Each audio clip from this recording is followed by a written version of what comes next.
Hello! Hello everybody. Are you ready for some cheese and some D&D? Oh.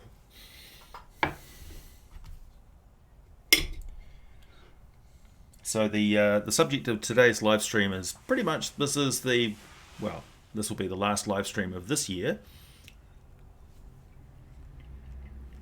And as you can tell, I'm updating one of the best series that I've got on my channel, which is the Giant series.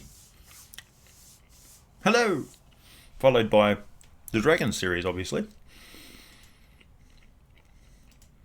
And then there's a number of other videos which I'll need to update, including a lot of undead videos.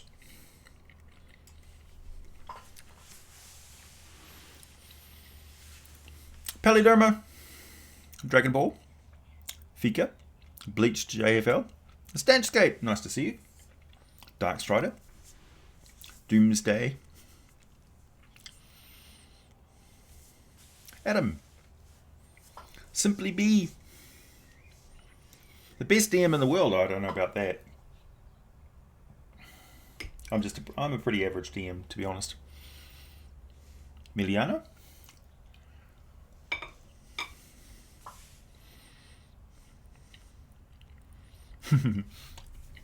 happy early new year.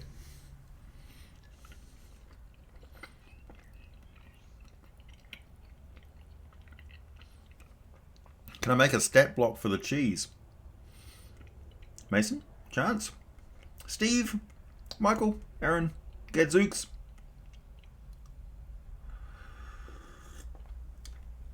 So first and foremost, a couple of ground rules. One, I haven't seen The Witcher.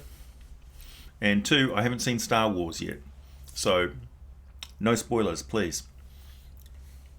I've already had an outburst on Twitter about people posting spoilers on Twitter. So I'm in Twitter lockdown until I see it.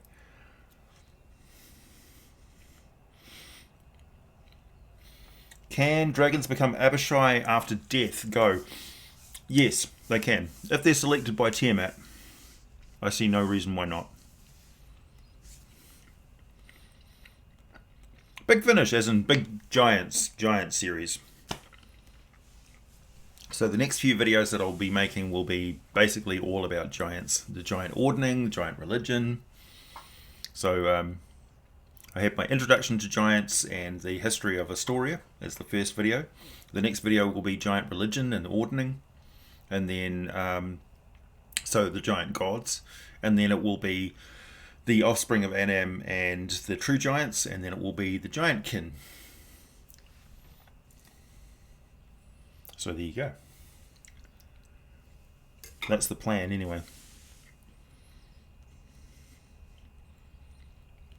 Am I going to do more Dwarves videos? Yes, I suppose I will.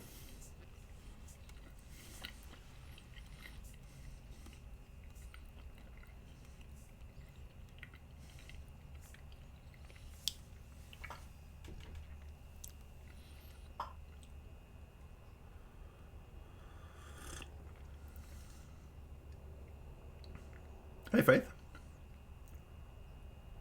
Cheese stats. -4 strength. Oh, strength 4, dexterity 4, con 12, wisdom 4, intelligence 4, charisma 20. Yeah, it's intimidating. I concur with that.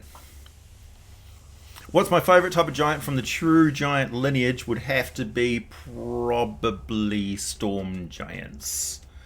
Because they are technologically superior.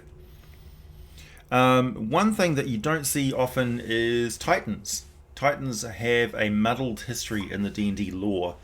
So from 2nd edition, Titans were a type of true giant. They were the offspring of basically... they were more sort of demigod-y than the other giants, I guess. So Titans are bigger and stronger and higher on the ordning than storm giants, because they're the sons of Vilmos, I think. No, one of the others anyway. But the Titans have essentially left Toril.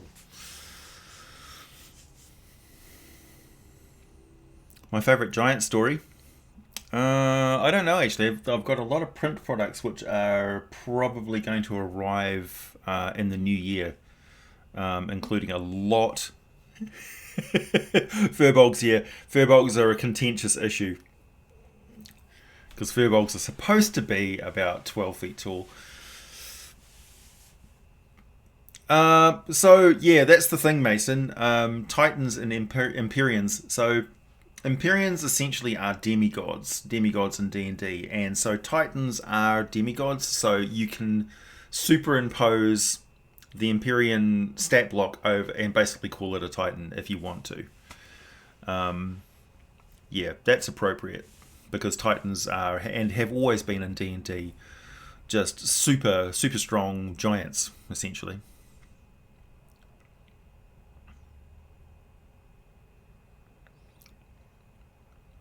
What are you talking about, Matt? Are you just making crude jokes? Hey, Researcher 07, 007. Yes, you've finally caught a live show. Well done. What denizens would you find in the city of Brass? Well, obviously Ifriti, and a lot of other plane of fire and plane of earth creatures. You'd find a lot of devils, and probably a few demons that are there contained. You'd find celestials, probably. You'd find Genasi, probably fire Genasi. You'd find Cambions and Tieflings. You would find elementals of all sorts. Hey, Robert, thanks. Hey, AJ, so glad to call the live stream today. Oh, nice. Yeah, it's a day late because I have family over. So there was a big group of family here yesterday for an early Christmas feast. So I am so full of food, it's not even funny. So a square is a rectangle and a rectangle is not a square situation. Actually, it's an oblong. For Titans versus Empyreans. Yeah. So Empyreans is really a template, right? So the lore on Empyreans is wide open to any sort of thing that you want to put in there. So essentially, if you've got an idea for a demigod, just apply the Empyrean template. You're done. Change up the spells, change up the powers and things, change up the fluff text on their attacks and things. But so instead of like bludgeoning, it becomes slashing or piercing or whatever, or lightning damage or thunder or poison. It doesn't really matter. That's the stat block that you apply for a demigod. So and it works perfectly fine for a Titan. You might want to cut back a little bit on their magical use, but I mean most Titans live for hundreds and hundreds of years. Fire Pokemon, yeah. Anything with a fire type you'll find in the City of Brass.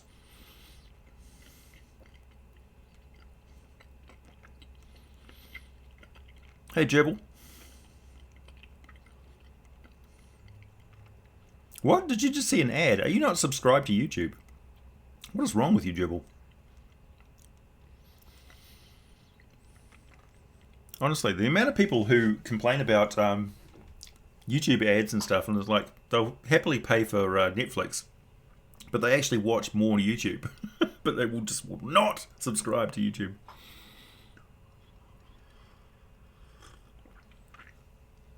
It's your own personal preference, but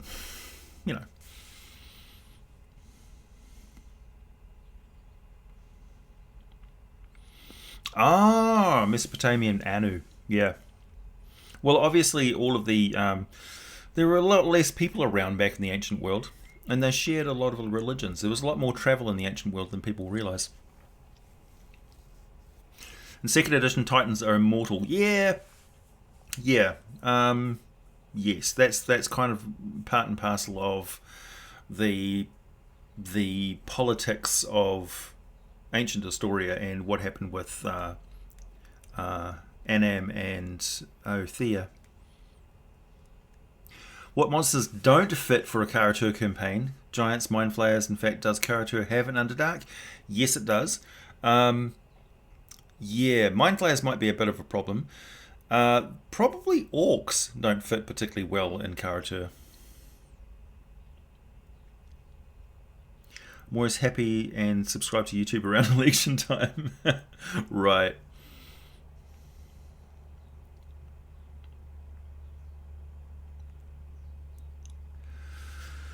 What, a rift to the Shadowfell? Sorrow Sworn. Oh, right, I see. Okay, Jewel. Thank you.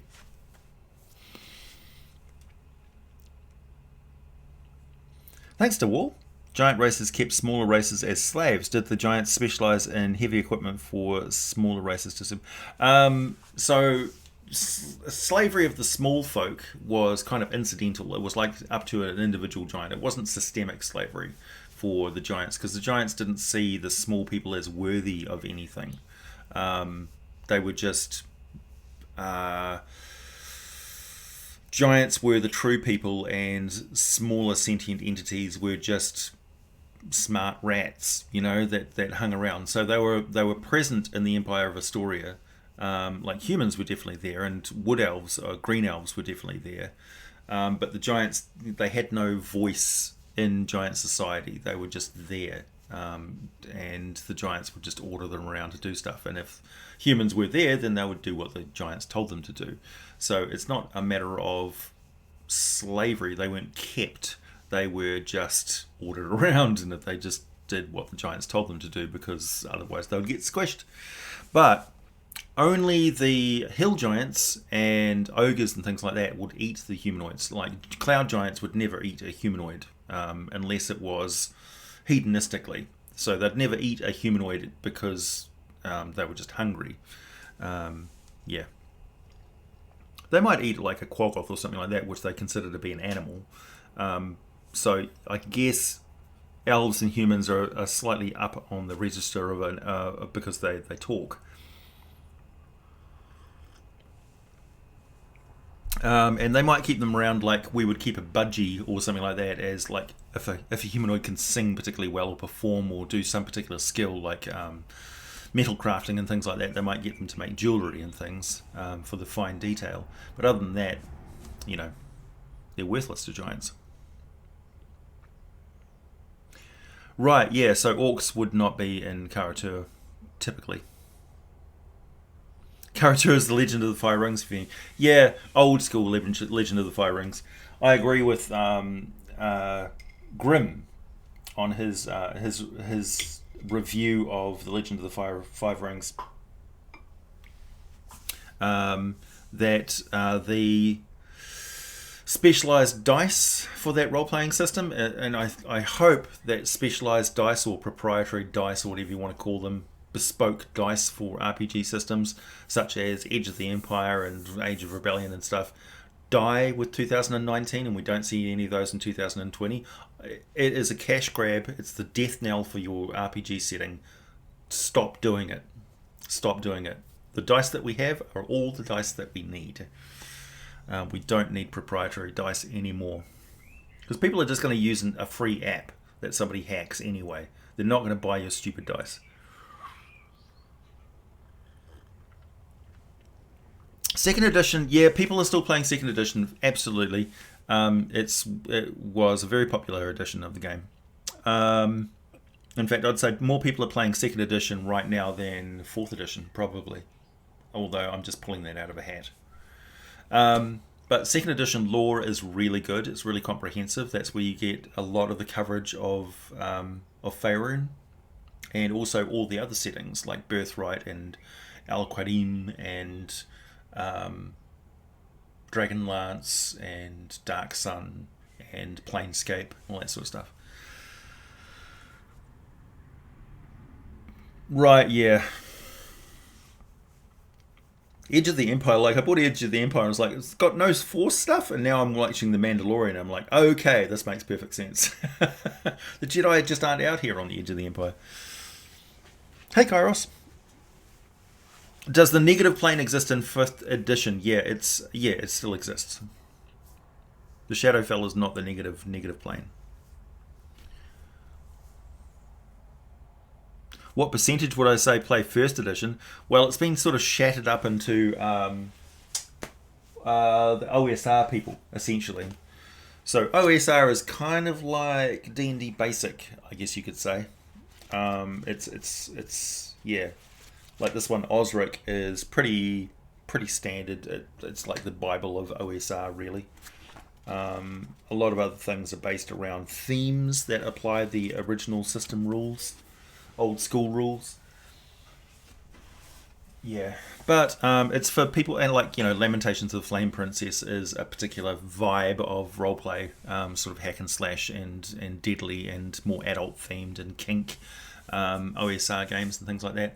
I've got absolutely no problem with any of those existing. And the OSR scene is pretty active and thriving, and it's kind of niche, and it also is a good catch-all for people who want that vibe of old school games. They want their own sort of homebrew shtick to it, and I like that they have their own little corner that they can talk about that sort of stuff and have those express those views and opinions and things without a lot of the cancel culture and stuff sort of impinging on that, because they're their own sort of subset, sub-scene of overall hobby collective. So they're not part of the regular culture of D&D 5th edition and stuff like that. Somebody was talking the other day that there is no culture of D&D. There's no collective culture of D&D. It is a hobby with many subcultures, subsects and stuff, which is exactly what it is. We're all united in our love of gaming, but how we game in particular can be very nuanced.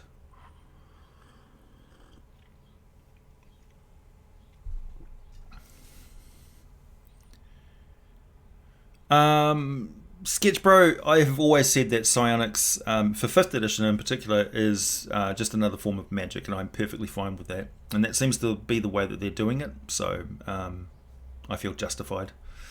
It works perfectly well. It doesn't need a separate system. Although 2nd edition and 3.5 edition psionics worked perfectly fine. In particular, like the Soul Blade, sort of psionic assassins and things could get very OP, and like the Scions started off ridiculously weak and got ridiculously strong towards the end of it. So it was fairly unbalanced. Like it could be power gamed quite a lot, and so I would see a lot of people who would power game a Soul Blade or Soul Knife or whatever it was called. So it worked, but it could be gamed for sure.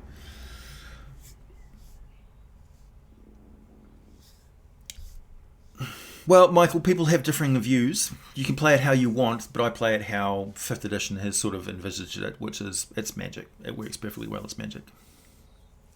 Keep it simple.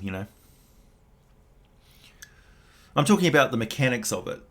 The mechanics of it work like magic.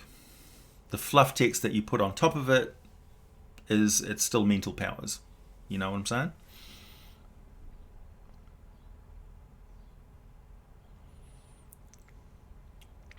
Didn't one of Mystra's destroy the negative energy plane? I think it's been manipulated, but I mean, you can't destroy nothing.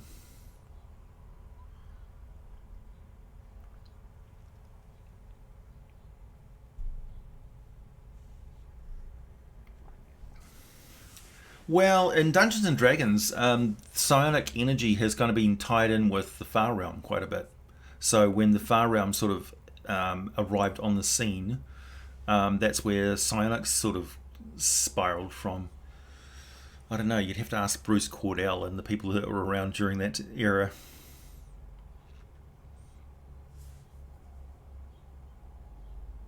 Yeah, exactly. Technology is magic as well.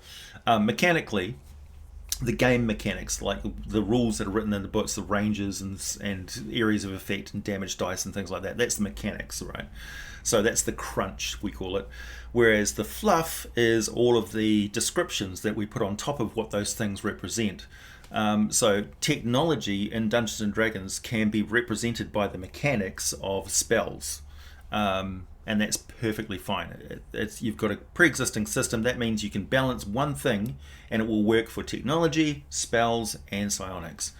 And so you just have to worry about that and how it interacts with the rest of the game. So background, skills, character class abilities and things, racial abilities, that sort of stuff. So it makes it simple to keep the game ordered and balanced at its core without spiraling off into feats and prestige classes and psionic systems and all this other stuff, key points and that sort of thing. So you keep the system itself tight. The core mechanics, the crunch of it is it's a crunchy core with a lot of fluff attached in various strata that build to make this onion of D&D. That's perfectly fine. I think that's why 5th edition works really well, because the core is simple and very adaptable to all sorts of different things. Oh, that's fine.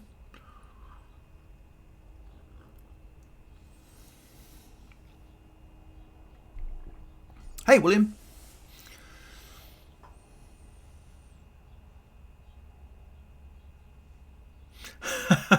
The next 5th edition Wizards of the Coast book in 22 will be Joe Manganiello's homebrew setting.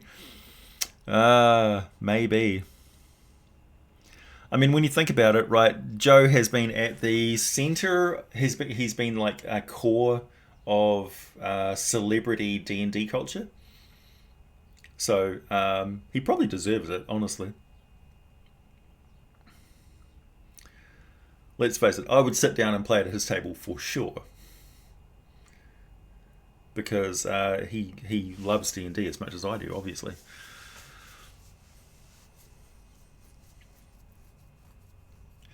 Have I ever used the chase rules in DMG? No. No. I mostly do it still as 4th edition, so like with a skill challenge. Because skill challenges in 4th edition worked perfectly fine. Yeah, exactly, Jethro. The Artificer essentially is a technologist that uses the magic system.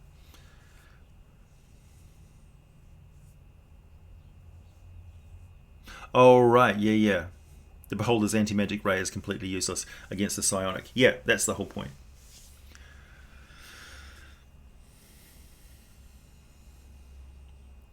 What is your favorite class to play and race if you were in a party? Well, at the moment, it's a Dragonborn Warlock. That would be my favorite of the moment. A cake of D&D. Yes, there's many different elements that go into making the cake of Dungeons and Dragons. I guess it's a cupcake. It's a bowl of it's a selection of cupcakes with different additions that you can. I'm going to take minions from this one and use it to sprinkle on this one. Hello, Nicole and Alexander. Yeah, who wouldn't play at Joe's table, honestly? What's your dream team? Me, Joe Manganiello. Let's see. I would say Stephen Colbert, but he seemed nervous as hell and way too busy to play D&D. Matt Mercer, obviously. Who else? Patrick Rothfuss. Jerry Hawkins.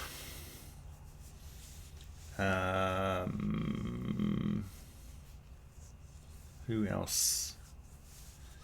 Mr. Rex. Jordan. V Muse, the crafting muse. Matt Colville. There's lots of people that I play D&D. I would honestly play D&D with a lot of different people. The frosting is the setting, yeah. Exactly. Cheese has an armor class of at least 11 because it's small. It's very small. Hey, thanks, Christopher. AJ, what do you think when I say two twin elven women and a trollkin male walk into a bar? Trollkin. Is that some sort of a kink? I don't know. I think nothing. I think, honestly, I was thinking, what are two twin elven women and a trollkin? Is that a joke? Am I missing the joke? I'm missing the joke. I'm sorry. Yeah, exactly, Aaron. Everyone was a wizard in 4th edition. It's true. Yeah, you could play it as a card game. It was so simple. Terry Crews playing D&D. Yeah. Ruins your Shrek reference. Oh, I'm sorry. I was actually thinking of Shrek reference when I said it's an onion. It's a parfait. Everybody loves parfait. Ryder?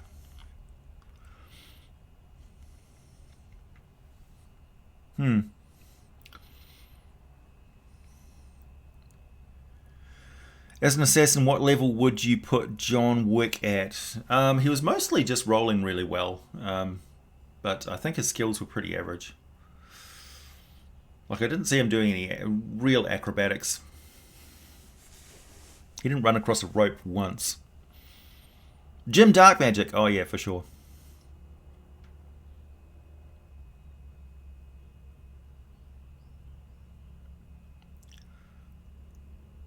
Hey Michael, thank you. Glad to have you here.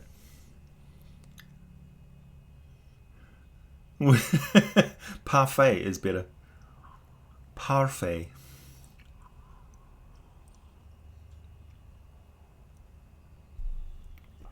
Oh right, well obviously. Yep, you're welcome at my table, Ryder. Man, I'm just powering through the cheese this morning.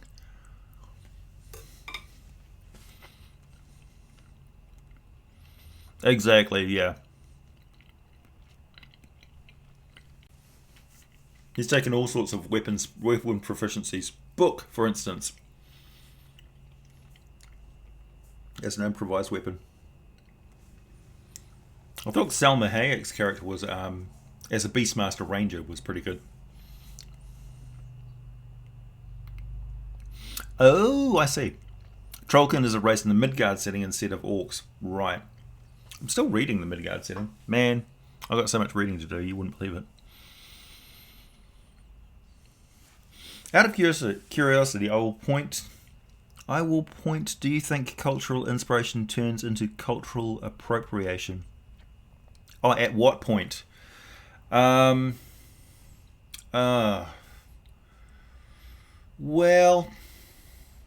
it's got a lot to do with respect paid to the living people of that tradition, I guess you could say. So if you're not mocking something, then I think there's a lot of nuance on either side. Like if I was to get upset about Christmas traditions taking over the tradition of Yule, but would I still be celebrating Yule as a cultural tradition? I don't think I would. So why would I get upset about it? Yeah, I mean, if a culture has been mocked a lot, then they're going to be more sensitive about cultural appropriation, obviously. Yeah, but it's a very slippery slope, I guess. I don't know. It's hard to answer that.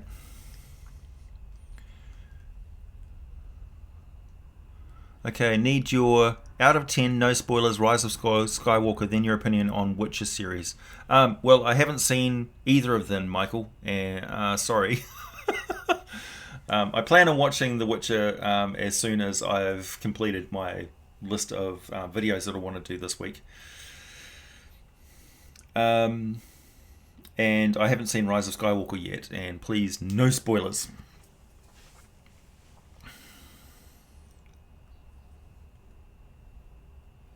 Santa is probably a furbolg. I've actually said he's a verbeeg, but who knows? So he'd be about 10 feet tall. 9 feet tall, a verbeeg, roundabout.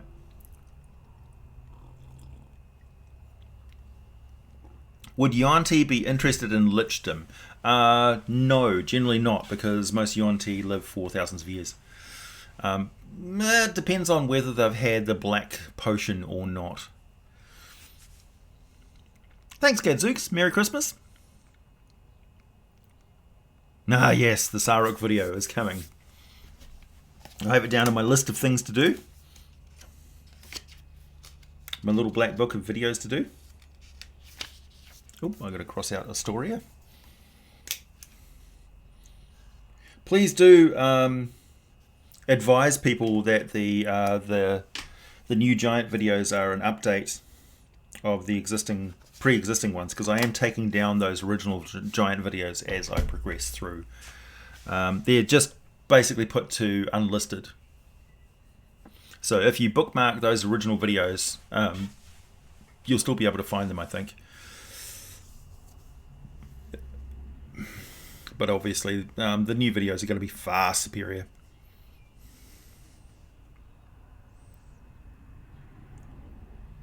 Oh yeah, I've seen players using whips. I've used whips myself, and nets.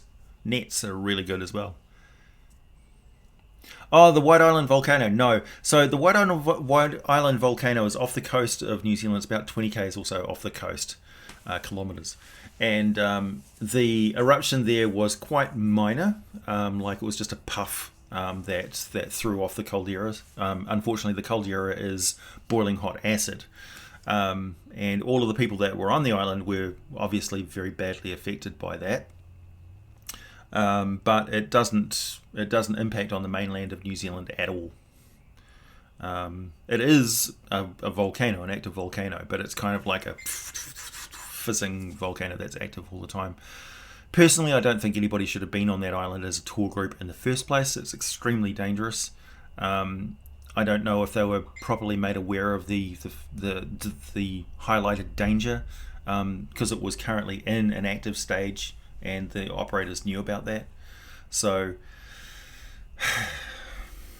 it's a tragedy. It's a tragedy, and it's an avoidable one. You just don't go to an active volcano unless you're a researcher or something like that. But as a tourist activity, no.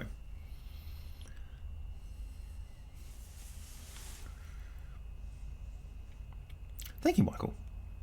Have you read the Witcher books? No.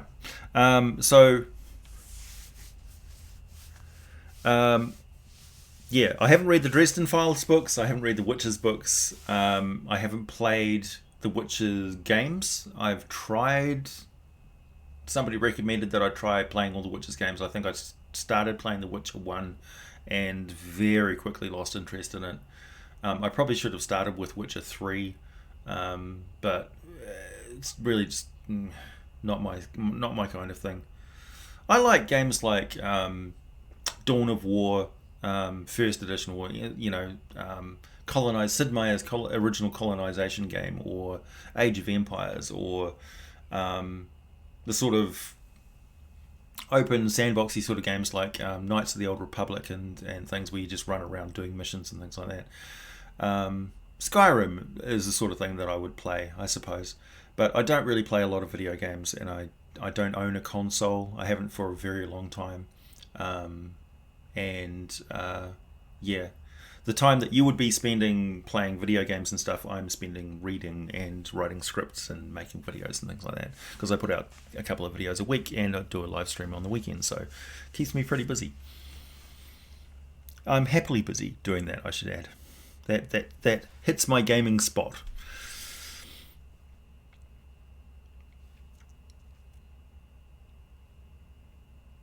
No, I don't think Medusas are OP in any edition of the game. Actually, I think when you go against a Medusa, you know what you're going against. Gorgons as well.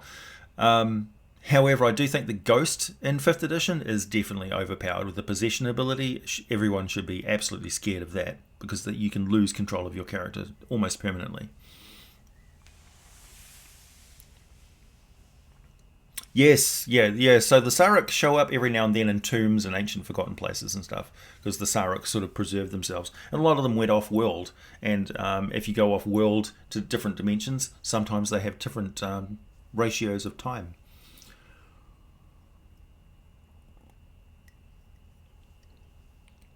Hey, Nicholas. Hey, not an in real life friend. Plane shift, yeah, for sure.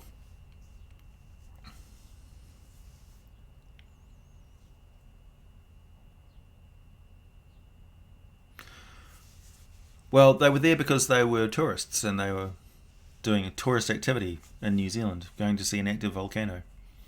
They were excited.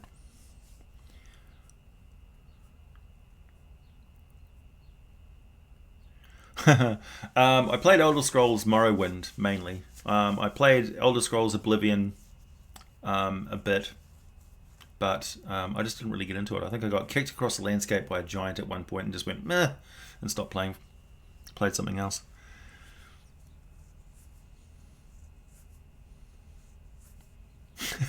I haven't failed. I just haven't succeeded yet, because you'd have to try, but I haven't even tried it yet. So I can't fail for something that I haven't done.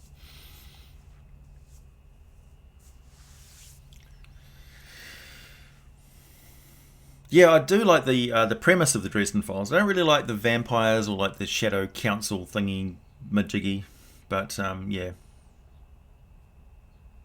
Do I ever use male Medusa in campaigns? I haven't actually used Medusas very much at all.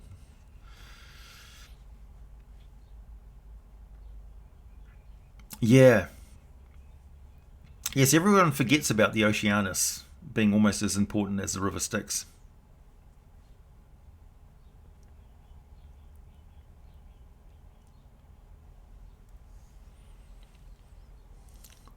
I'm currently GMing a Tomb of Annihilation game right now. My favourite location in Chult is probably the Adani Basin, because I really like the lobster people. I did like the episode where we're in Port Nyanzaru, because that city is really interesting, and they got into some interesting bar fights. But we skipped over a lot of stuff, like there was no dinosaur races, there was no sort of intrigue with Tabaxi and things like that, so we skipped over a lot of that. I even had to put a impromptu dungeon in where was it? What's the name of the place?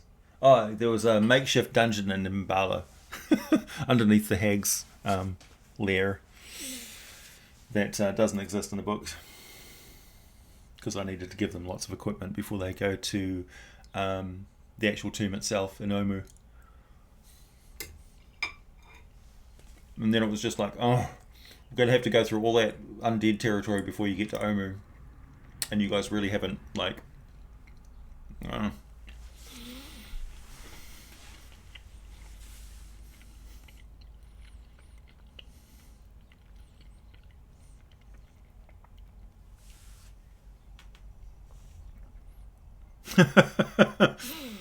make pun pun. Yeah, the Saruk really is quite interesting, being the first empire, you know.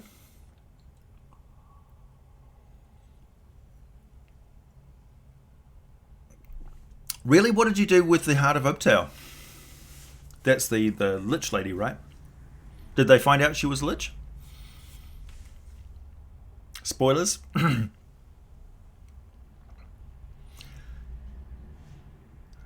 Yeah, I definitely had to add a lot to the campaign. Mainly just because I was following the characters, the player's lead. So I wasn't pulling them by the nose, going from A to B. They were really just sort of, they had an objective, a mission to get there and do things, and they're the sort of players that will skip over side quests.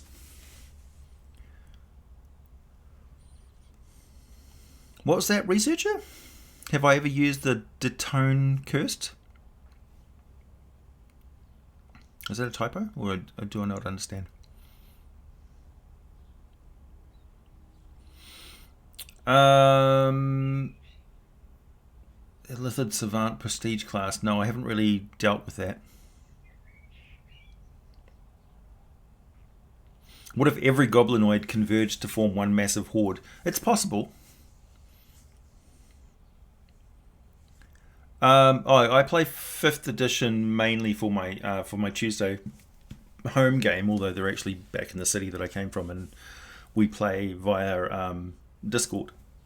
I will be running a game later this month of Heroes Unlimited, which I think is going to be streamed on Lee Patterson, or Juice Patterson's Master the Game YouTube channel, or his Twitch channel.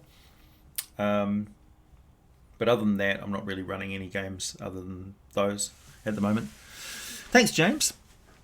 Role-playing question. My nephew gets conscripted into the militia. He will be part of a unit of battle mages. What school would you hope he focuses in, and why? Well, battle mage, I think war mage was a one of the playtest classes for 5th edition.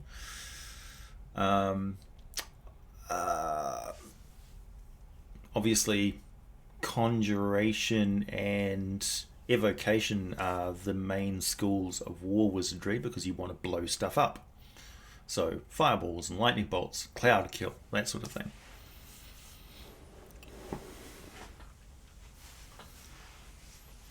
Tomb of Annihilation is one of the most comprehensive explorations of a location, especially if you add in One Grung Above and the Tortle package. It's basically like a mini setting in and of itself. It really covers Chult quite well. One thing I wish they did add was an ecology of plants and things like that you find in the jungle that are quite unusual. Like there's a few classic creatures that you find in Tomb of Annihilation which are good. Oh, a wag, yeah.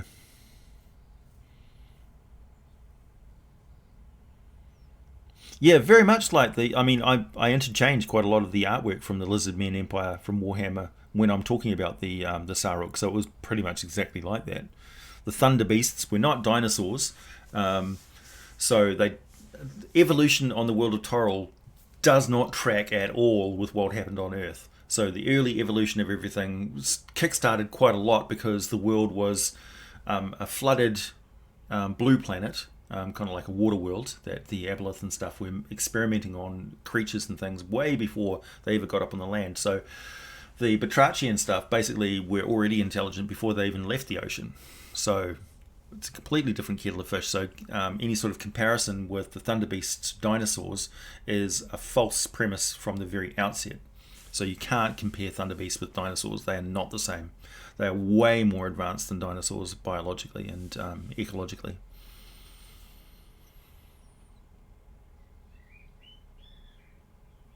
Field Guide to Hot Spring Islands. Oh, that's good, Aaron. War Mages and Xanathar's Guide. Oh, okay. Evocation and Abjuration Wizards poke fun of them. Yeah, Abjuration Wizards in particular would just be like, nope.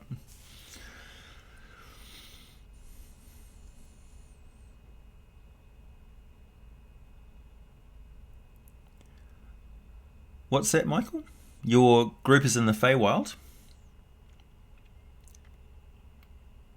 Lawpertese.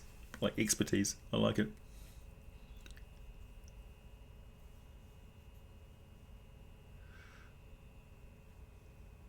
Yeah, can you imagine racing around on a Triceratops, Matt? That'd be awesome. It is an early stream, yeah. It's an extra long stream to make up for the fact that I missed you guys yesterday.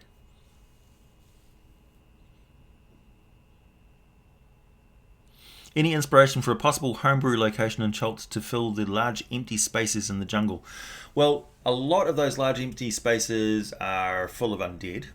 So there's lots of possibilities there. So you can literally have it overlapping with the Shadowfell in places. So you can have Sorrowsworn and things like that showing up. Like it gets really heavily undead in some places. The bits where there's the red skull and crossbones, you can encounter virtually any kind of undead there. Even possibly a Nightwalker, in which case, run. Death Giants, things like that. Over to the eastern reaches, the sort of west eastern bits towards the mainland, is where you get volcanic stuff. So you're right by the peaks of flames and things, and that jungle will be occasionally covered with ash and stuff from the prevailing winds, which will blanket out. So you have these misty shrouded areas, and that's when you can get things like demons and things, or elementals which are pouring out of that place. You can get smoke mephits and ash mephits and oozes and things like that crawling around underneath the swampy dark skies and choking mists and acid and things like that. And the jungle itself, of course, is super rich because of all the volcanic ash and things providing lots of nutrients there. So you're not going to get a lot of predatory plants, but you're going to get a lot of things which are grown to enormous size. You're going to get, crazy white apes and things like that.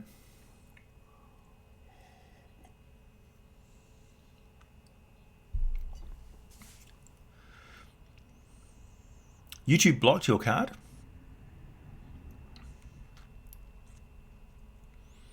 What did you say? Might have... Well, posted half of it.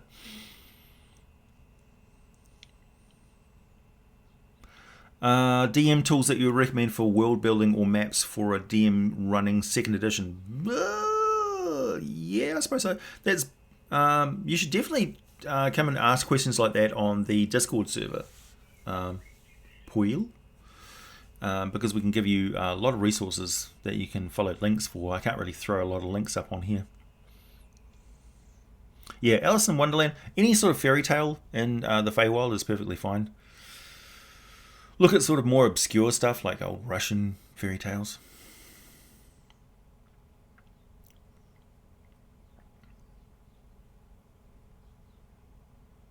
Coming out in a cave with an orc shaman, that is one of the last living original orcs brought by the elves.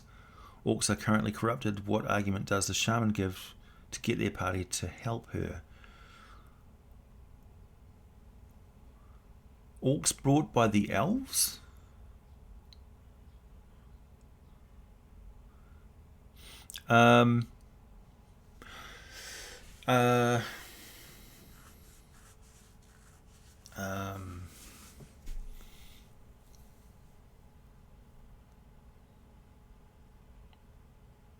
Have I ever used Stone Cursed? No. Do I have any problems with players trying to be diplomancers? No, absolutely not. I'm quite delighted when characters talk their way out of situations. Coming out in a cave with an orc shaman, that is one of the last living original orcs brought by the elves. Orcs are currently corrupted. What argument does the shaman give to get party to help her? Michael, you're going to have to fire me a more detailed question on the Discord server, because I don't know what you're talking about. Like, that sounds like your own home game or something, not based on an established setting.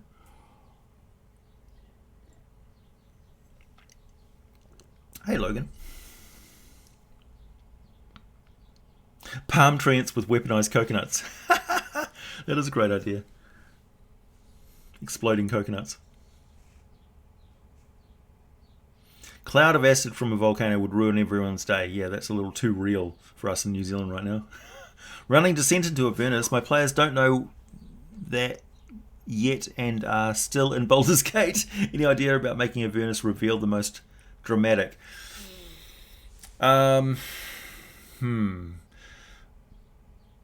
So Avernus is a large, red-sunned, smoky, parched, beaten down, hot, bleak, desolate, full of ruined stuff and the remnants of war wasteland. That as soon as you find any sort of shelter from the beating sun and the threats of the sky, you run right into the horrible things which are lurking in every single crevice that will gnaw at your ankles, which is all the lemures and maggots and stuff. So it's a nasty place. It's a very nasty place. It's full of like disease and pestilence and vermin, just like the worst vermin. So everything harsh and desert-like combined with everything sort of infested a little bit. Because the thing with the Nine Hells is everything sort of gets turned back in on itself because it can't escape there. So evil gets turned back in on itself and builds this hierarchy of things. And also it's a lawful plane, law dominant, so everything follows a systematic system. So you have these ants and stuff which are methodically doing all this stuff. So it's kind of weird. D&D Fallout, yeah, exactly. Kingdoms of Kalamar campaign setting? No.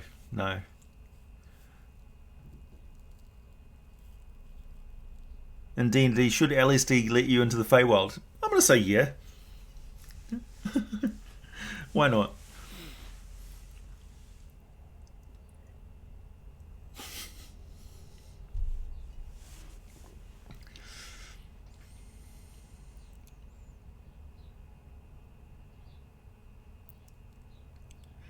Asking for suggestions as to how to get the party to help Baby Yoda.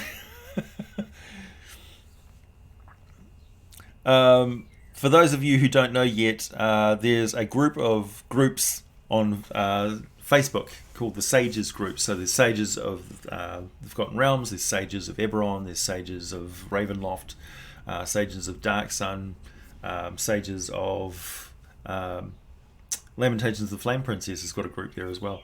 So the Sages groups run by me and Anthony and a few other admins, but it's mainly Anthony's baby, which I help him out with. And one of the images that Anthony just posted recently was Baby Yoda frozen in carbonite, and I'm like, yes. that's what he should have done from the very beginning, just frozen the baby in carbonite.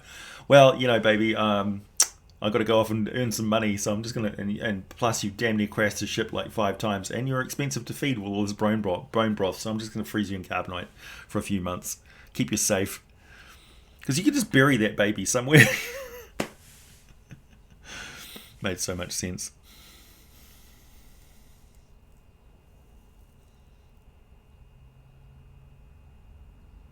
I think I stated that the elves brought in one set of orcs to fight the dragons and the others were... No. I don't actually know a whole lot about exactly where those orcs came from yet, so I need to... the first orcs anyway, so I have a suspicion that they were brought in by the giants. They were definitely brought in around the time of the Orc-Giant War, and there were green elves on the world of Toril at the time, but it's not in keeping with what the elves would do.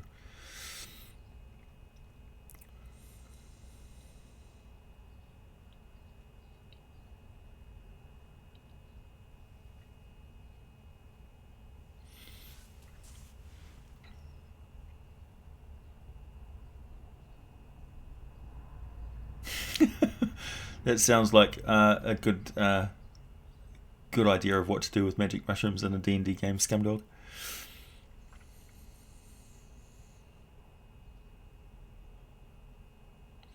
Yeah, Australia is essentially part of Avernus now. It's true.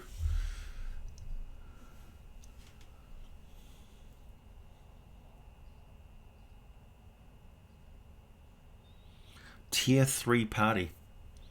I really just like the idea of tiers. I know what you're saying, like a beyond mid-level party of like level 15 to 20. Yes, a Great Worm waking up would be a good boss for a tier 3 party as part of a bigger campaign. Yeah, like you establish, the idea is you sort of establish the great worms in the setting that you're running, so they are part of the legends and lore of the territory. So you may have entire areas which are kind of named after them. For instance, how snobby are the High Elves in Forgotten Realms? Pretty damn snobby. Yep. So one thing with the elves that I think that Jeremy Crawford got actually very right was the mercurial emotional aspect of elves. So they are the Romulans, right? The Romulans from Star Trek. How you got the Vulcans who keep their emotions in check using logic and stuff, but they're still emotional beings that have this rage burning within them. That whole idea of repressing themselves because they are a danger to themselves. Their culture was toxic. That's great, and constantly involved in warfare and stuff. The elves of the Forgotten Realms are kind of the same way. Their civilization tore itself apart thanks to going to war against themselves. Like nobody else started the Crown Wars. That was the elves tearing their own civilization apart. So in many ways, the elves are haughty and up themselves and stuff, like we all did it first and stuff. And they're also really kind of sensitive about the fact that their history is nothing to be too proud about. Like they built these beautiful things and wonders and things like that, and they accomplished great things, but they also inflicted serious disaster on the world with the Sundering, and their warfare was ridiculous and stuff. So they kind of freed the world from the disaster of dragons taking it over, which is something even the giants couldn't really do. But on the other hand, they tore themselves apart because they're both fantastic, immortal, celestial-ish sort of, builders and crafters and artisans and things, but they're also petty and emotional and mercurial and single-minded and stubborn and occasionally quite idiotic. They are taken over by their emotions, and become fixated and obsessive about things. So there's that whole, elves are flighty, untrustworthy, right? So they may get emotionally attached to something and just fly out of control.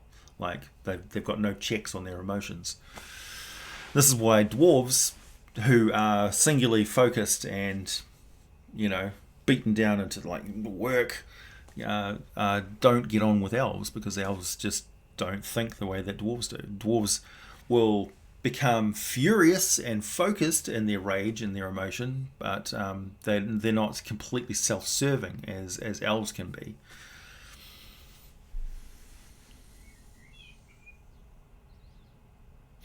Other overgods in the D&D multiverse, like Greyhawk or Dark Sun overgods.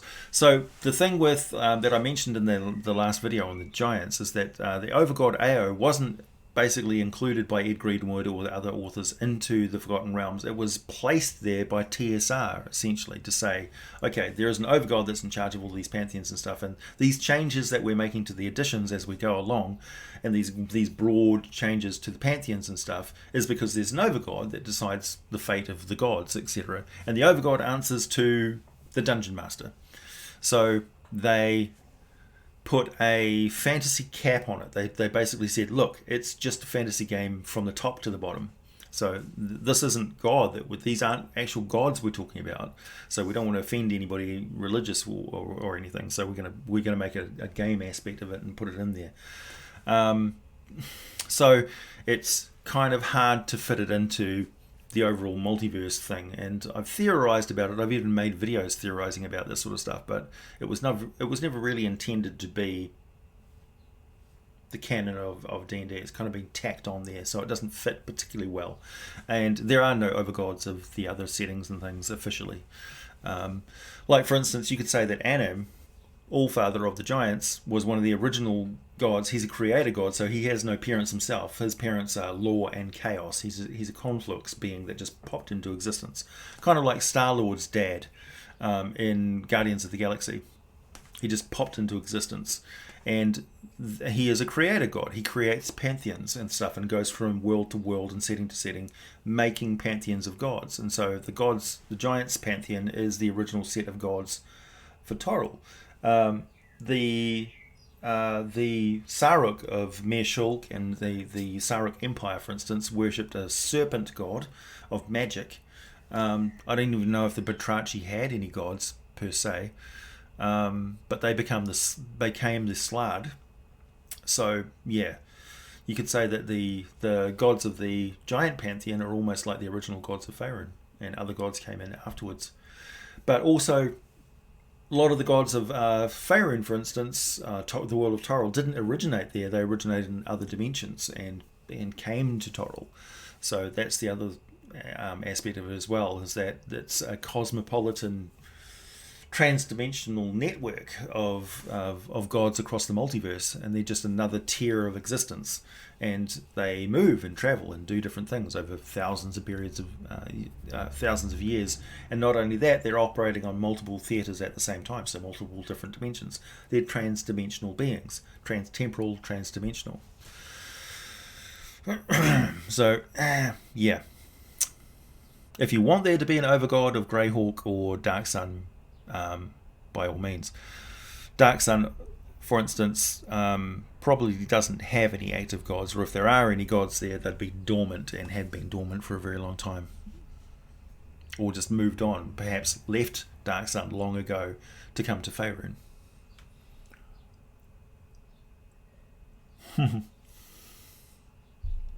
Yeah, well, Andrew, if you've seen some of the insects in Australia, you're not far wrong. Any named and notorious vampires in Faerun? Probably. There's a few adventure arcs with vampires. I'm just not particularly boned up on them just yet.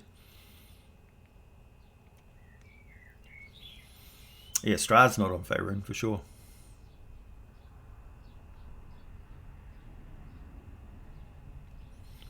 Yeah, the High Elves. Yes, yeah.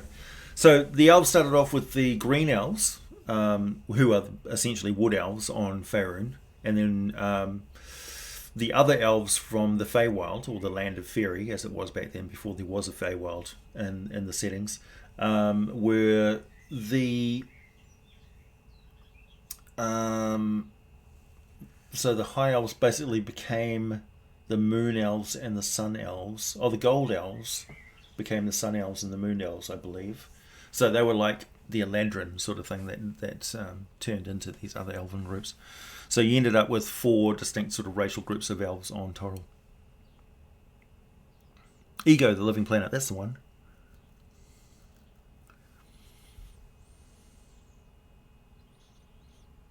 Demogorgon did nothing wrong.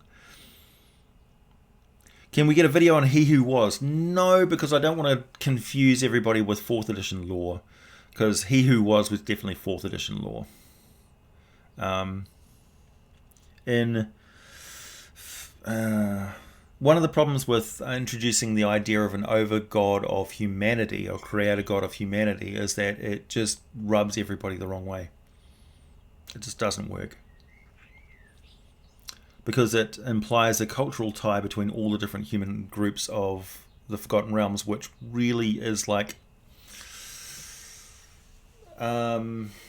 I know there's a lot of monsters and stuff in the Forgotten Realms, but in Faerun, most of the conflicts that you have in stories and novels and things like that sort of lead the way to show you how things interact, is there's a lot of conflict between humans in the Forgotten Realms. You know, humans and half-ogres and half-orcs and half-elves and things like that. You're going to get into a fight in Cormyr, in the city of Arabelle, with a bunch of pirates from the Sea of Fallen Stars, and while you're sitting at a table buying spices off a Termish trader, you know. Meanwhile, a red wizard from Thay is selling magic items in the corner. It's a culturally diverse melting pot of different cultures that don't feel a lot of kinship with each other. So the idea that they have an overgod that they will pray to, well, that's something that distinctly defines the dwarves and the elves and stuff, that they have their own distinct pantheons and stuff. Even the halflings. One of the things that I find quite difficult is like the modern 5th edition kind of has not addressed the fact that the world has gone through a massive disaster. Like Lurin, for instance, where the halflings are from, got completely flooded and is no longer there. It's basically the Bay of Lurin now. And so I really want to see an update to the world setting and stuff to let us know where we all are. Because literally we're all using a map from 10 years ago. And I think a lot of people are basing their Forgotten Realms stuff on old sources and stuff. And while the current year of Forgotten Realms is 1493 DR, most people are still mentally thinking about the Forgotten Realms of 127 years ago, which is where 2nd edition was. So I think the entire 100 and something odd year leap forward in the settings is always a really bad idea. It really doesn't gel well with people who like the Forgotten Realms. Like it's complicated enough as it is without jumping around in time. Also making great big changes like that, separate from like the RPGA development of like the idea you can either have a living Forgotten Realms or you can have these big set piece changes that change with the additions, but you shouldn't have both, is my general idea, because it makes lore keeping a real pain in the ass.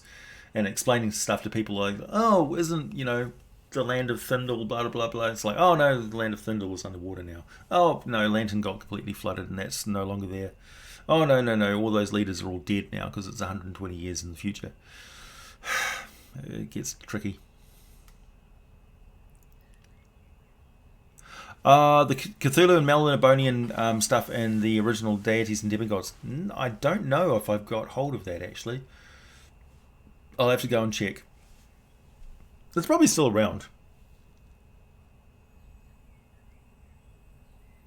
The Great Dale. Here's something interesting for you. Also, by the way, Christmas present. Isn't that cool? It's New Zealand. That's where I'm from. And by the way, our land area is slightly larger than the UK. Okay. So I got some books from the DM's Guild. One of them is The Great Dale. Look at this. It's a hardcover D&D book. And it is the D&D Guild. This is kind of quite official. So this is the Unapproachable East Campaign Guide. Lead designer is Joe Razzo. And it's got a lot of resources from like Bruce Cordell and Jeff Cook and all the others. And it talks about the Volodny, which is a new race that's playable in this setting, and the common peoples of the Great Dale, all the different character classes and how they interact, the backgrounds, feats, spells, items of interest, Dunwood, the Dale, Forest of Lethair, the neighbouring regions, Age of the Crown Wars, the history, Age of Humanity, present age, how they interact with religions, and various friends, foes, and creatures of the Great Dales, including new monster lists and stuff. So you've got an Ice Lich, wandering druids, all sorts of NPCs, all sorts of stuff going on. Demon Lord Altab, for instance.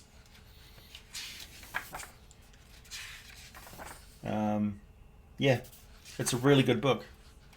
So I've been on my list of things. I've also got the Mines of Chult,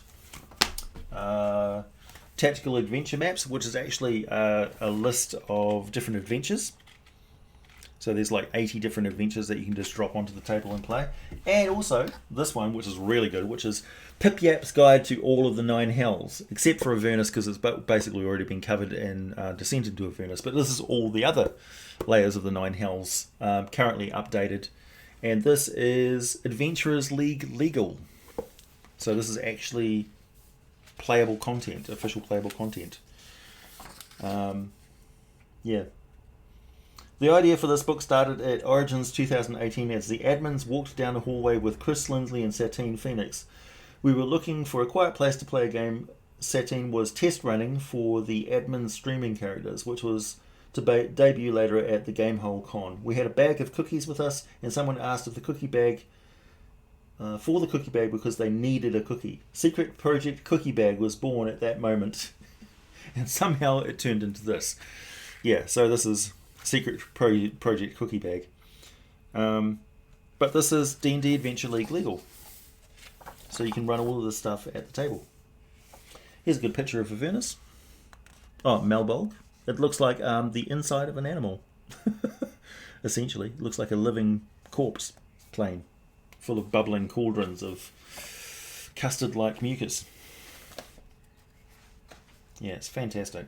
Really nice design of the game, of the book as well. Lots of classic artwork.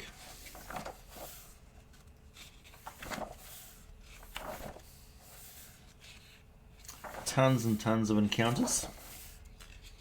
Lots and lots of listings for modified hell wasp, necromancers,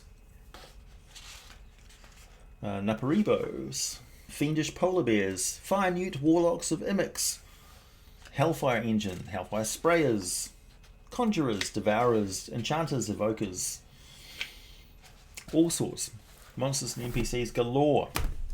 So I'm going to have fun reading that if I get the chance. Thanks, Michael. Isn't the Forgotten Realms like Earth 2 just forgotten by our Earth? Yeah, it's supposed to be a forgotten realm because it's basically people have forgotten how to get there or to and from. One of the things about the Forgotten Realms is that there's only 1 or 2 Spelljammer vessels still operating there, but it used to be a hub of Spelljammer activity, but it is no more. So yeah, it's a D&D post-apocalyptic dystopian dark age, really, that it's supposed to be, that it's coming out of a dark age. So the post fall of Netheril dark age. It's also coming out of a dark age for the dragons as well. The dragons have been under this Draco Rage curse for thousands and thousands of years, and now they're released from it. So there's a lot changing on the planet. It's a time of flux. The Rahu men from Palladium, the four-armed giants. Yeah. Yes, there are creatures like that in like the Rahu men's attitude is really what the cloud giants are in D&D. The four-armed aspect is more, I think cloud giants get that. I'm not entirely sure. I know that frost giants get weird physical mutations.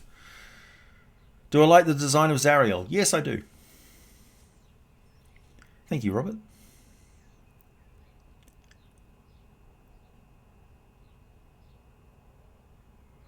Yeah, so the conflict originated with Bahamut and Tiamat and spilled over into Dragonkind.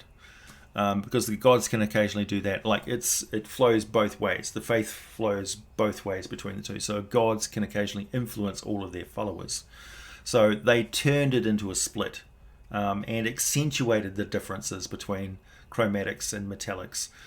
Originally, dragons were much more homogeneous. So there wasn't that split between the physical and mental forms. But later on, it became like that. So it's almost like these dragons, which were bronze-ish, red-ish, laid eggs that were bronze dragons, red dragons, and they split.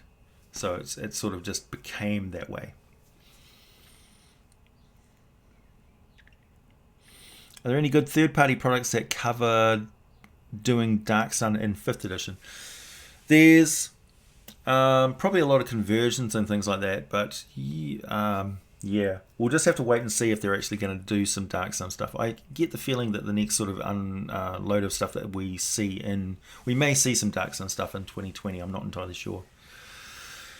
I honestly wish they'd tell us, because I know it's fun for them to keep it all hush-hush and then do the big reveal, but the spirit of 5th edition really is community feedback, and I think they've kind of forgotten what made 5th edition work so well in the first place was playtesting and feedback from us, the community.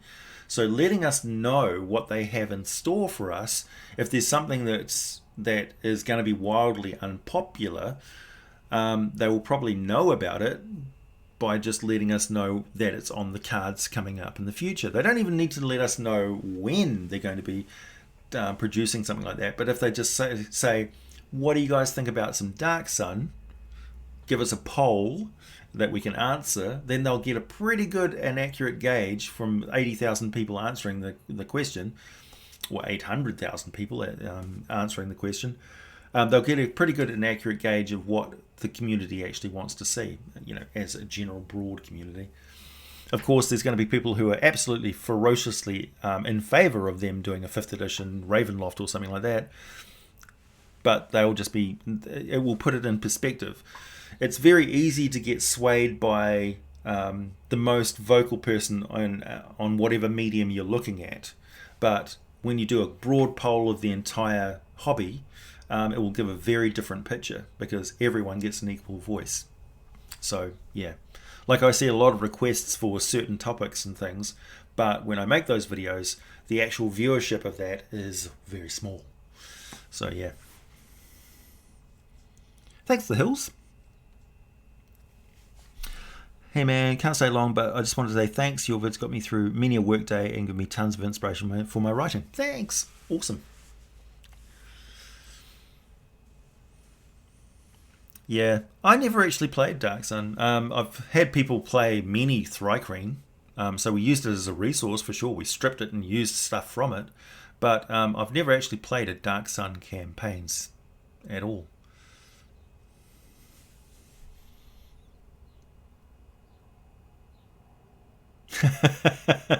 Right, giant crows for the frost giants. Yeah, there's actually a couple of characters that carry giant souls off, and they transform into giant owls. So I'll be mentioning those in the next video.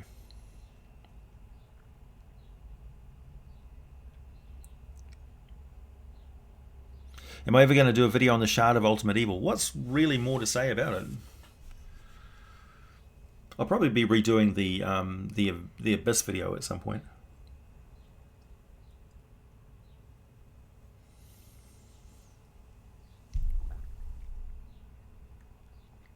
Oh, what is the book Minds of Chult about? I'll have a look. I should actually point out the excellent customer service that I got from Drive-Thru RPG, because these books were sent internationally to me in basically a cardboard slipcover, and they got water damaged. And I contacted Drive-Thru RPG immediately and said, you sent them lots of photos of the damage and stuff to them, like these are all water damaged, and they refunded the purchase price as like a shop credit. So on Drive-Thru RPG, so I'll be buying lots of other print products from them as well. Hopefully they will address the concern I had that, like, you get everything these days and it's plastic wrapped, and they send these books internationally and there's no water protection on them whatsoever. I just thought that was absolutely ridiculous. Like, put them in a plastic bag, for God's sakes. But anyway, they responded far better than I thought they would. So, Savage Encounters the Minds of Chult is essentially, this is written by Sean Merwin, Tony Petrisa, I don't know, Petreka, and Jeff C. Stevens, with lots of maps.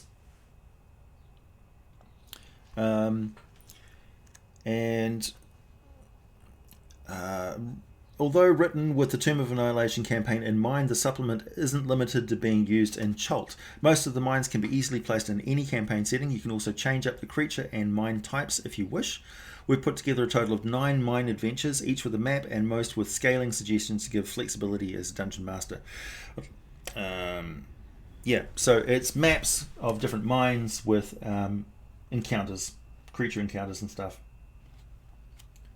which is actually pretty useful. So you can drop these in pretty much anywhere. It's got Nyogi. Look, Nyogi. All sorts of stuff. Some really good artwork in here too. Quite consistent, good artwork. And well presented, easy, good wide format text. Nicely laid out. You've got flooded mines. You've got vertical mines. Got big wide open space mines. NPCs, new monsters. Quartz Golem, Zombie Black Dragon Wormling. Yeah. So Savage Encounters in Savage Cities, Return of the Lizard King, Journey Through the Center of the Underdark, various stuff put out by Jeff C. Stevens. He's a prolific author, and we've also got players' handouts and players' versions of maps and things that you can use at your table. So it's very much a DM friendly way to go. Yeah, I like it. Hi Ian.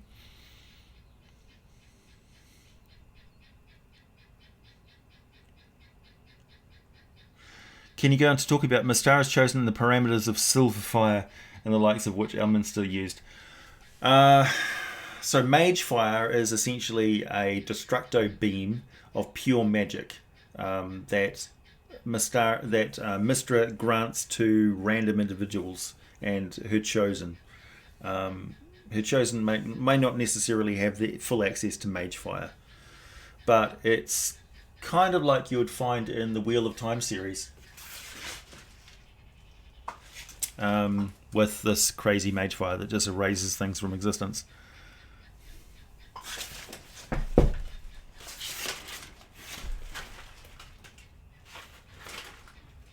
Birds. Why do you think they make copper so valuable in Athos? Because they've run out of metals in Athos. Because the world is so old that all the metal is oxidized long ago, I guess, or been taken off world.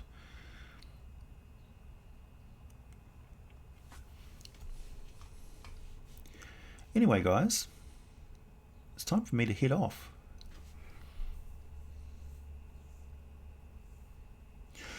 Yeah, so Spellfire was kind of like a plot point stuff. I don't think it was supposed to ever be in the hands of player characters.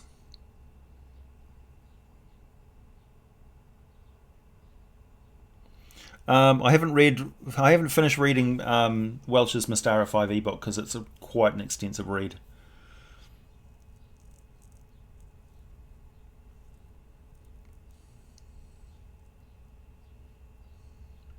Also, I would kind of be forced to edit a lot of it. Hey, Bedbed.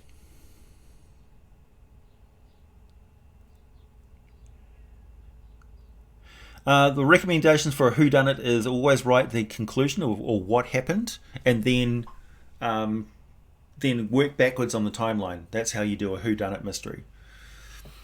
So you know what happened, and then you turn it in. You break it down into a series of clues that the characters can hook into, and then just discover what the thing is.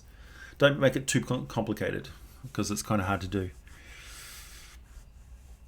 It was a good stream. We actually stayed on point and on topic for a change. I'm going straight back into writing scripts for the rest of the day. So sorry if I'm not too active on the Discord and stuff. I'll try and pop in later.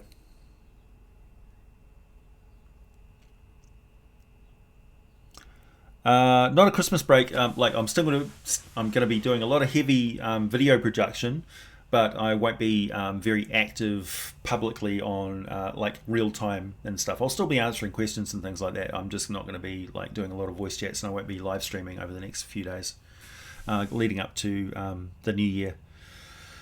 So you'll still have at least 2, maybe 3 videos a week coming up to the end of the year, and then 2020 will start with a bang.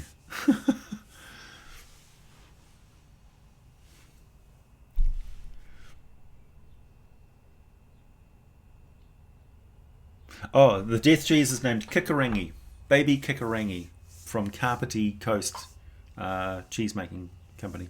It's basically made by Fonterra. Kikorangi. Kikorangi. Big fish. Oh yeah, it does look like big fish. Big finish.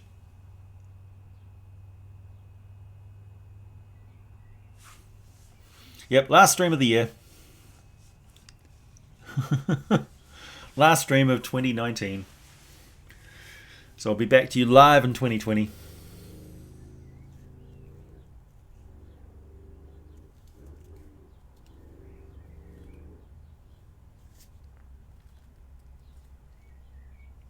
Big Fish was good movie. Okay, catch you later, everybody.